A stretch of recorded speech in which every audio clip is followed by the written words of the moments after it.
Vamos a hablar hoy de lo que viene siendo la forma en que se conduce el lado opuesto, es decir, la oposición al gobierno de López Obrador.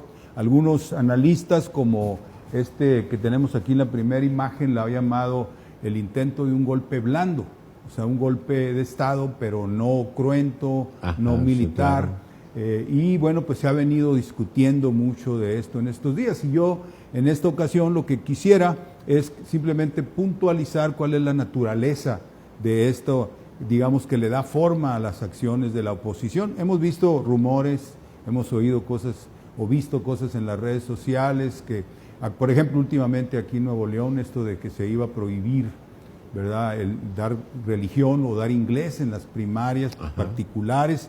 Se atribuye esta estrategia a este señor Eugene Sharp, que es un académico, creo que de Connecticut, allá en los Estados Unidos, y que se ha hecho famoso por sus libros, ¿verdad?, que lee mucho la oposición en Argentina, en Brasil, también, por supuesto, en Venezuela, ¿verdad?, y que tiene además una especie de manual de cómo dar golpes blandos o golpes sin violencia.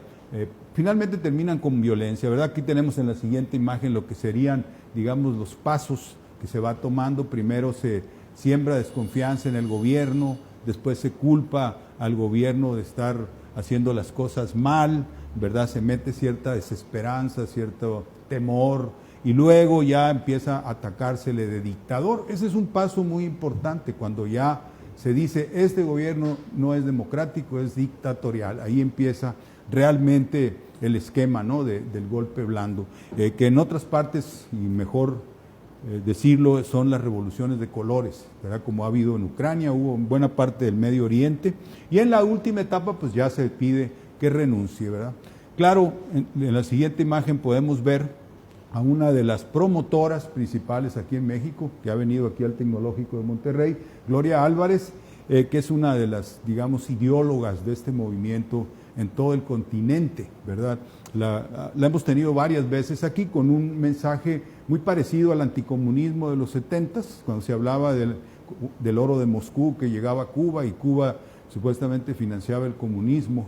Más o menos esa misma idea, pero ahora culpando a una organización que se llama el Foro de Sao Paulo, ¿no? Y ahí viene el comunismo actual, López Obrador es comunista, Chávez es comunista, todos son comunistas y quieren acabar con la democracia, y esa es más o menos la letanía de Gloria Álvarez, ¿verdad? Aquí en la imagen siguiente, sin embargo, podemos hacer un recuento de cuántos gobiernos han podido derrocar o vencer.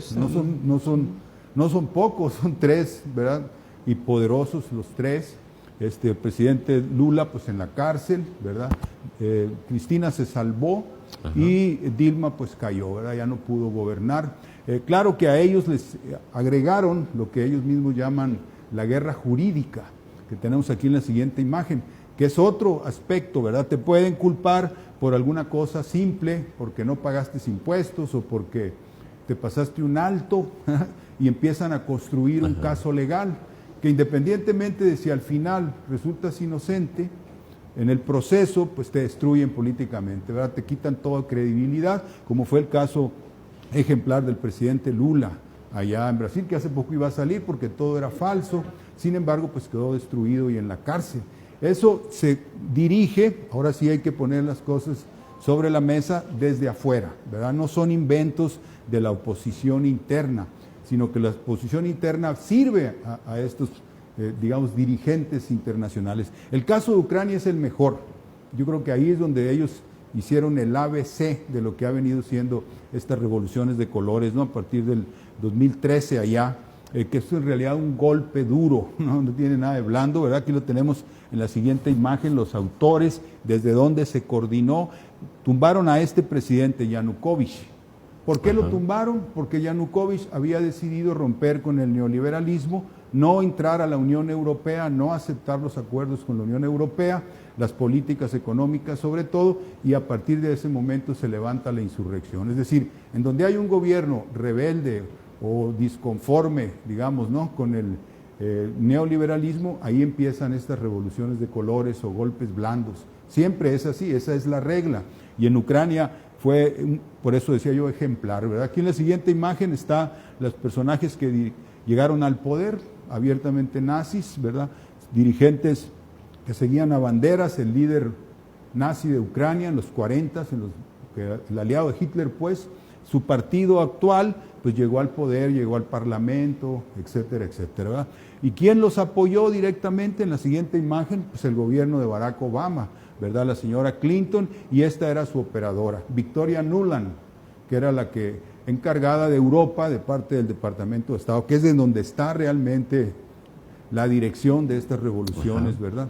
Y ahí está el gobierno que entró, este era abiertamente nazi, y eso fue lo que pusieron en Ucrania. Aquí en la siguiente imagen está la señora Nuland con Hillary Clinton, su jefa, ¿verdad? Que Hillary Clinton pues fue campeona de golpes de Estado, lo hizo en Libia, lo intentó hacer en Siria, tuvo que ver en lo de Ucrania, ¿verdad? Y tuvieron que ver también en lo que se montó acá en contra de Lula, sobre todo en Brasil.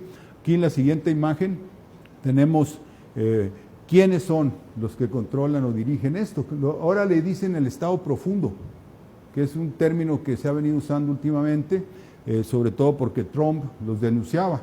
O sea, Trump no es parte del establishment norteamericano, es una especie de outsider, ¿no? Como dicen allá, y él vino denunciando, le llaman como el drenaje de Washington, ¿no? Que son estas burocracias oscuras en la CIA, en el FBI, en el Departamento de la Defensa, o sea, el Pentágono, que mandan, a pesar de que no son muy conocidos, ¿verdad? Que son los que orquestaron esto. Aquí tenemos en la siguiente imagen, aquí en México pues se le atribuye a Coparmex, a Gustavo de Hoyos, ¿verdad? El intento de crear un nuevo gobierno, una alternativa para México, pero pues él es muy poca cosa, no son ellos los que, sí lo hacen, pero no son ellos los que generan estas concepciones, ¿verdad? También se señala a un personaje de aquí de Monterrey que tenemos en la siguiente imagen, el Diablo Fernández, porque ha sido uno de los más activos en contra de López Obrador. Sin embargo, decía yo, en realidad, pues ellos reciben lineamientos desde afuera, ¿verdad? Aquí en la siguiente imagen, para terminar, pues este es uno de esos organismos también, el Consejo de Relaciones Exteriores, donde han formado a todas estas figuras del gobierno norteamericano y desde donde se generan las políticas. También se menciona en el que sigue otro grupo que se llama el Instituto Cato, que tenemos en la siguiente imagen, porque esos son, digamos, económicos, son pensadores del neoliberalismo monetarista, y dan recetas económicas también en contra de cualquier intento de soberanía o de desarrollo propio, ¿verdad?, de un país. En la siguiente imagen, por último, tenemos otros conductos aquí en México, como es el ITAM. Y aquí está este señor en especial, que es Enrique Krause, que es uno de los ideólogos también de estas, o sea, transmisor, ¿verdad? Eso es como un transmisor de ideas que se generan allá y las meten ellos acá a México, las popularizan y son los que trabajan, digamos, para este intento de golpe blando, ¿verdad? Que es en realidad como se está comportando la oposición. Si queremos entenderlos, hay que ver estas experiencias y nos daremos cuenta de por qué están haciendo lo que están haciendo, por qué sueltan rumores, a dónde van, etcétera. Y ese es el planteamiento del día de hoy. Bien, muchas gracias. Gracias, maestro Benjamín Castro. Gracias. Como siempre, bueno, nos ilumina sobre lo que está ocurriendo en la vida pública. Gracias, maestro. Y nos vamos a ir